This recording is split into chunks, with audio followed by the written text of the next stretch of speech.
Which of the following has the lowest value?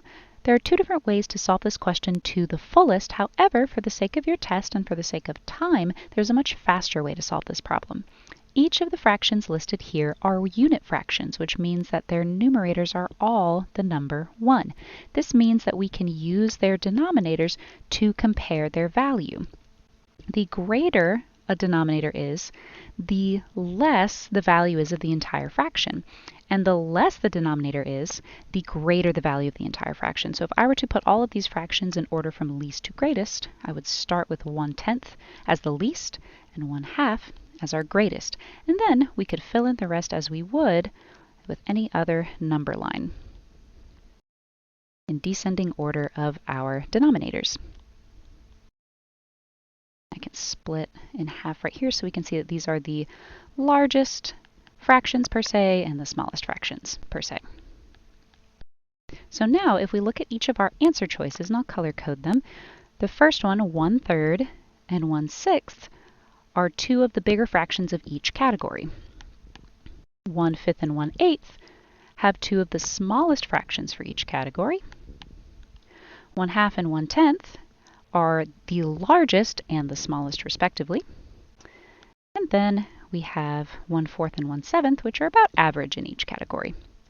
So looking at these, we can see that the second answer choice is going to be the fraction combination with the lowest value totally, because they are both the lowest, one of the lowest fractions in their category. So when we combine them, they will have the lowest value of any other combinations of fractions that we can list.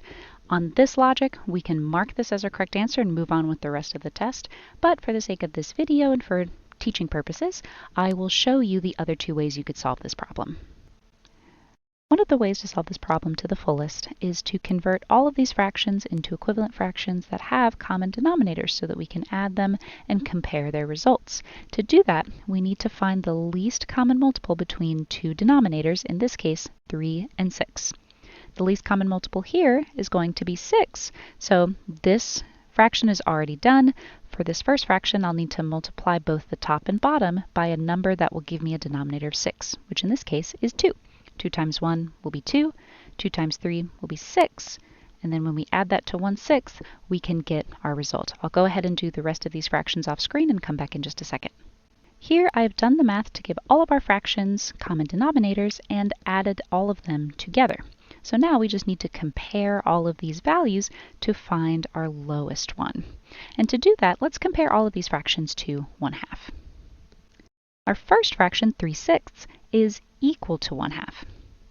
Because 3, our numerator, is exactly half of 6, our denominator. Our next fraction is less than 1/2, because our numerator 13 is less than half of 40, which is 20. Then in our third option, this is greater than 1/2, because 6 is greater than half of 10, which is 5. And finally, this one is less than 1/2, because our numerator is less than half of 28, which is 14. So now we can eliminate the options that are either equal to 1/2 or greater than 1/2, because those are too big to be our lowest value. So we can eliminate our first option and our second option. To compare 13/40ths and 11/28ths, let's see which one is closer to 1/2. We said 13 was less than half of 40, which is 20. 11 was less than half of 28, which is 14. But 13 is a greater distance away from 20 than 11 is. 11 is only 3 units away from 14, and 13 is 7 units away from 20. So that means that our last option is slightly bigger than our second option, meaning that it is our correct answer.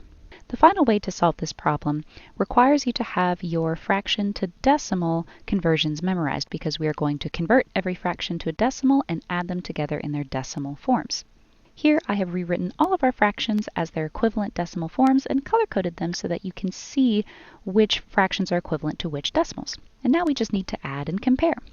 From left to right, we'll have 0.497, 0.325, 0.6, and 0.393.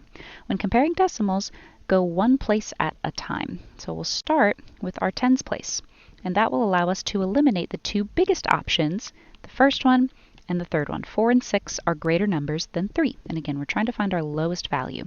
Then we move on to the hundreds place.